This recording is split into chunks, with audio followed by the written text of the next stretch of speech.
بهشتی گم شده ای من، مرا جستی که یابی باز آن دلداده دیرین.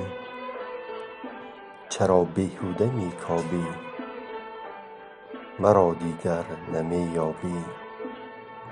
من اندر خوابهای مستی بودم بی خود و بی یاد، من اندر عالمی گمنامی بودم شاد و سرفراز. میان چار دیواری سکوتی خلوتی شبها، به قفس درد خود بودم به یاد صبح نوآغاز. درم را کوفتی با پنجه نرم و حنا کوفته، تمامی پیکرم لرزید دل از سینه ام لغزید. زمانی بود پیشت می نشستم تو نمی دیدی، زمانی بود پیشت آمده تعظیم می کردم. سری سبزم دلی گرمم دو چشمی مهربانم را، چو گنج زندگانیم به تو تقدیم می کردم.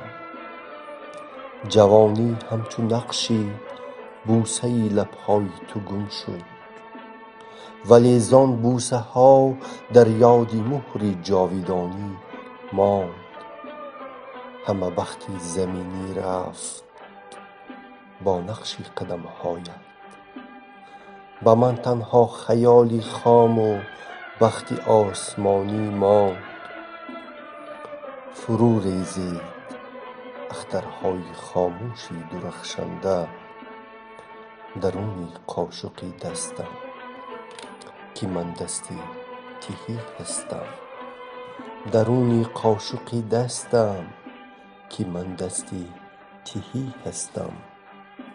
من اکنون موجهای سوزان احتراسم را ز تنگی دلی طفلانه ام آزاد خواهم کرد، وزان بحر دلی یک راه و یک پیمان همدردان جهانی تازه ملکی نوی آباد خواهم کرد. مگو که این موجهای سوزناک از سوز عشق توست، که بی این هم غم آموزم به قدر خویش می سوزم. من اکنون در فراز قله ها فریاد خواهم کرد، ز گلهای شکوفانی طبیعت رنگ خواهم یافت.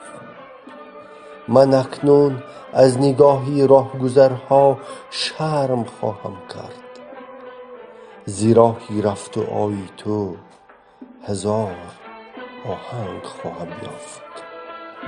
تو را اما نخواهم دید هر باری گشایم چشم، تو را اما نخواهم کافت، تو را اما نخواهم یافت.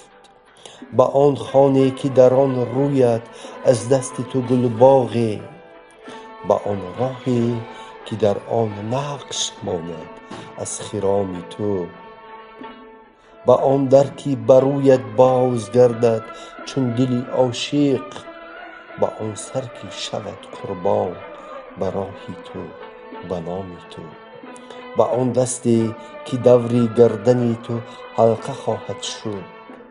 سلام گوی از عاشق، سلام گوی از عاشق، سلام گوی از لایق، سلام گوی از لایق.